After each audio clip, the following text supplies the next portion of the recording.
E aí, professor, eu sou o Renan Felipe Rodrigues. Na nossa entrega de PHP, o que eu fiz foi fazer a configuração inicial do banco de dados, as conexões, as configurações e o protect, assim como o login, logout e o register do usuário. Só como uma ressalva, nós transformamos todos os nossos HTMLs em PHP e isso foi distribuído entre todos os integrantes. Então, nenhum deles vai falar sobre isso, mas todos os HTMLs foram transformados em PHP por conta do nosso header dinâmico. Agora, falando sobre a configuração simplesmente vai verificar se o usuário já está logado e vai requisitar a connection, o config no caso. A connection em si a gente vai só conectar com o banco de dados e ele vai devolver uma variável chamada con que a gente vai usar em diversos outros PHPs para fazer as requisições ao banco de dados. No protect a gente verifica se ele tem alguma session. Se ele não tiver nenhuma session ativa, o protect vai impedir que o usuário que não esteja logado acesse as páginas que são protegidas. Agora, para o login e o register, nós temos aqui as páginas, e deixa eu só deslogar, nós temos aqui a página de login e a de register. Eu não vou registrar agora, mas tem todas as verificações de formulário, e aqui no login a gente já tem uma conta feita, que é só efetuar o login. Aí quando o login é efetuado, o header muda e agora o usuário ele tem acesso às páginas do jogo.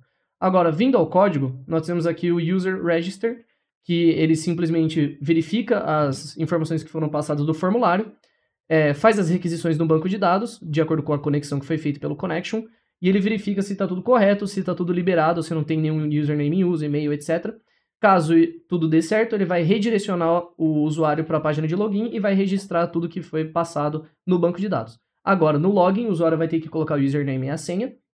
Ao ele colocar o username e a senha, o banco vai fazer também uma verificação se a senha está batendo com o username que foi passado. Tudo está feito sendo em hashcode. E caso tudo dê certo, ele vai startar uma session. Agora, se o usuário quer dar o logout, lá no nosso header dinâmico que tem agora o botão de logout, ele pode apertar, vai ser chamado PHP user logout, que vai simplesmente dar um session destroy e ele vai acabar com o token que está do usuário e ele vai voltar para a estaca zero de login ou register. E ele vai ser redirecionado para a página de login. Olá, meu nome é Nicolas Lourenço Maffei, de RA281442, e eu fiz a parte de salvamento dos dados das partidas no banco de dados. Aqui, como você pode ver, tem 3 partidas. Eu vou mostrar o código antes, depois eu mostro ele funcionando aqui rapidamente. A gente fez de uma maneira junto de integração do PHP com o JavaScript, em que a gente vai receber os dados. Como você pode ver também, a gente fez muita questão de tentar de error capturing, sabe, de error catching. Ele é feito uma certa parte o filtro entre o tipo de dificuldade, se é com o tempo, o tamanho do board, pela própria URL aqui. Não dá para mostrar aqui nesse caso, mas na outra página eu consigo mostrar. Aqui, por exemplo, a gente vai validar os dados do jogo, como dito aqui. Por exemplo, clássico, tempo, 2x2, 4x4, 6x6. Aqui também a gente carrega a conexão com o banco de dados, que está no config.php também.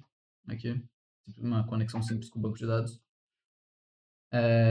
Também sempre capturando erros possíveis.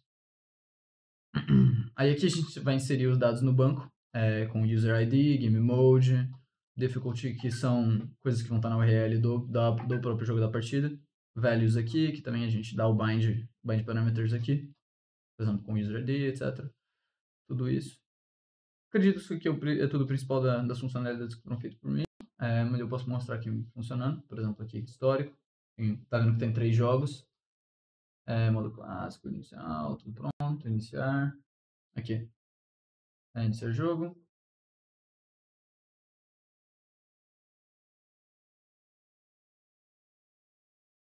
Aqui também tem a questão da URL, que como você pode ver, eu falei da difficulty do modo. E aqui no perfil, que você pode ver que tem mais um jogo extra, então está sendo salvo no banco de dados. Acredito que é isso, da parte que eu desenvolvi. Olá, professor. Eu sou Marcelo dos Santos da Boa Morte. A parte que eu fiz na entrega final de PHP foi a atualização de perfil e o histórico. Esse histórico aqui, em princípio, só mostra 5 partidas. Eu não fiz o inteiro, que seria esse aqui. Será outra pessoa que vai falar. Eu só fiz o que mostra essas 5 partidinhas aqui de histórico rápido, né? Bom, basicamente, vamos começar pela parte que ele atualiza o perfil. Eu criei uma variável de erros, né? E essa variável de erros, ela tem validações. Então, ela valida se o nome não está vazio ou se é um nome mesmo, né? Se é um nome ou sobrenome, se tem mais de 5 caracteres também. E retorna tudo isso aí para esse array de erros. Se tiver algum erro, em algum momento ele vai passar para isso, ele não vai passar para a próxima parte, vai dar erro. Ele valida tudo, então, tem telefone, se o método é post também, se o nome não está vazio e tudo isso em geral. Vou te passar um pouquinho mais para trás, que são o resto das validações também. Se o array erro tiver vazio, ele passa para essa próxima parte, que é onde ele seleciona, ele dá um select em SQL, onde o ID foi igual ao do ID do usuário que está logado no momento, né? Então ele também faz as validações no caso de, tipo, se o e-mail que o usuário colocou já não está em uso, tudo mais, e faz a função principal, né? Que é STMT. Aqui ele passa os parâmetros para variáveis dentro do código em PHP, que no caso seria o nome, que é para no momento que o usuário for usar, ele já aparecer aqui e o usuário conseguir ver os atuais atributos dele, que no caso seria telefone, e-mail, nome, e está bloqueado também em questão CPF, data de nascimento, como solicitado, está tudo bloqueado, só dá para atualizar nome completo, e-mail ou telefone, né? Isso é feito em HTML mesmo, a gente deixou o input lá embaixo bloqueado. Bom, aqui também está a parte do histórico. A parte do histórico, na verdade, ela é bem de boa. Ela apenas dá um select no banco de dados com os jogos e, em geral, é isso. O histórico de 5 partidas, em geral, é isso. Ele dá cinco selects por aqui e ele só printa lá também por baixo por baixo. Em JavaScript ele faz esses prints. Aqui está a parte onde ele printa os atributos do usuário e, em geral, é isso que eu fiz. O senhor pode ver que funciona. Se eu digitar aqui Guilherme Santos, eventualmente vai atualizar no banco também. E se eu jogar mais vezes, vai aparecer até 5 partidas nesse histórico rápido. Oi, professor, eu sou Gustavo Soares Almeida, o RA é 284005 e eu fiz a parte do histórico completo do jogo da memória.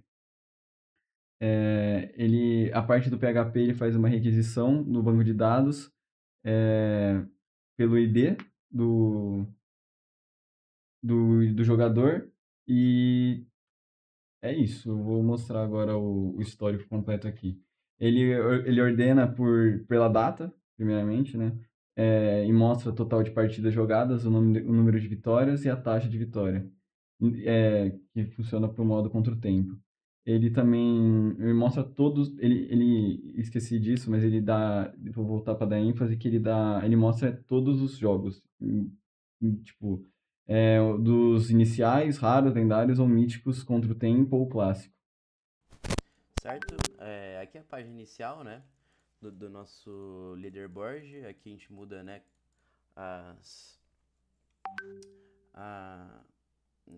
o tamanho.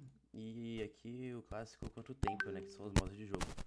Aqui, vendo mais, aqui tem o HTML dele, que é algo bem padrão, básico, assim, visual, que já foi explicado nos outros vídeos. Aqui mais a parte do JavaScript mesmo, né, e do banco de dados. Aqui é um dado que a gente utilizou aqui como teste, exemplo.